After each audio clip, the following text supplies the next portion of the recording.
Yes bwana, kila mmoja anaendelea kutoa maoni yake kutokana na kile ambacho kimeweza kutokea katika mchezo wa dabi ya Kariakoo ambayo umemalizika kwa suluhu ya bila kufungana, nikimaanisha 0-0. Lakini moja kati ya mjadala mkubwa sana ambao najua utaendelea kuanzia usiku wa leo na kesho kutwa na hata kuelekea mchezo mwingine unaofuata wa dabi ya Kariakoo ni pamoja na maamuzi ambayo yameweza kufanywa na mwamuzi Nasoro Mwinchui pamoja na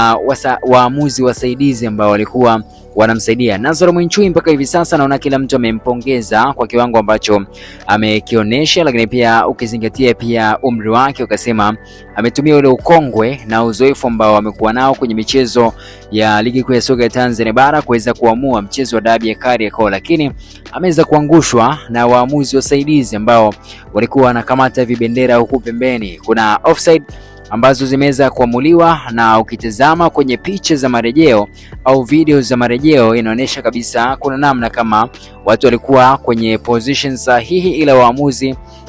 washika bendera wamekuja kuona tofauti na kile ambacho tumekishuhudia hivi leo sisi ambao tulikuwa tunatazama kwenye runinga, ambao tukweza kwenda kutazama mechi hiyo pale visiwani Zanzibar. Sasa Mohamed Dewji ambaye ni rais wa heshima wa klabu ya Wekundu wa Msimbazi Simba, lakini pia ni moja kati ya wawekezaji ambao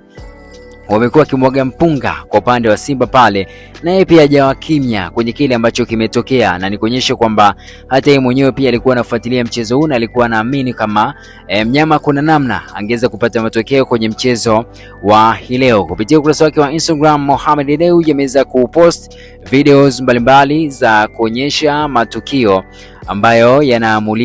yaliamuliwa kwenye mchezo wa dabi, japo hajaandika, lakini inaonyesha kuna namna na yeye pia anaunga mkono au anakataa kile ambacho kimeamuliwa. Moja kati ya posti ambazo ameweza kuziposti ni posti ambayo inaonyesha mchezo ukiendelea, lakini pia posti nyingine ni ambayo inaonyesha mwamuzi akiweza kuamua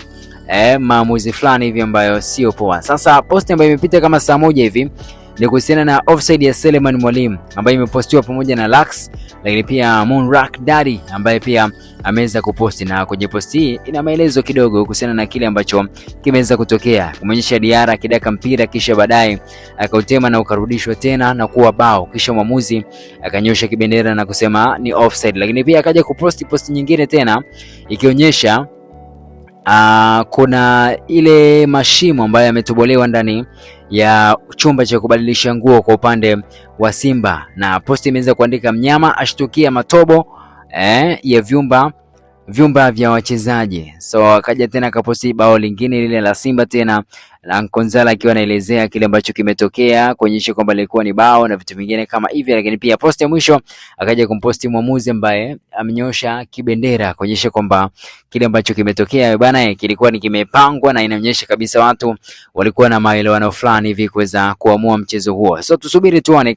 mambo yatakuwa ni mengi sana, lakini pia Tajiri naye pia ameamua kutoa neno kwenye kile ambacho kinaendelea. Unajua kwenye mijadala kama hii mara kadhaa amekuwa kiibuka na kutia neno na kuonyesha kwamba kuna namna pia na mimi nimekuwa nikifuatilia kile ambacho kinaendelea na nimekuwa nikihoji baadhi ya vitu ambavyo vinaendelea kwenye chama langu la Wekundu wa Msimbazi Simba. So niandikie comment yako hapo, ni kitu gani ambacho unatamani kiweze kubadilika, lakini pia ni kitu gani ambacho unaamini kikifanywa maboresho basi ligi yetu itakuwa noma na kila kitu kitaenda vizuri. Mimi ni official PMTZ_PM_shot. Usiache kuweza kusubscribe, lakini pia kugusa alama kengele ili umtongo kwanza kuweza kupokea taarifa mbalimbali za kimichezo pamoja na burudani kipindi tu ambapo zinatokea. Till next time.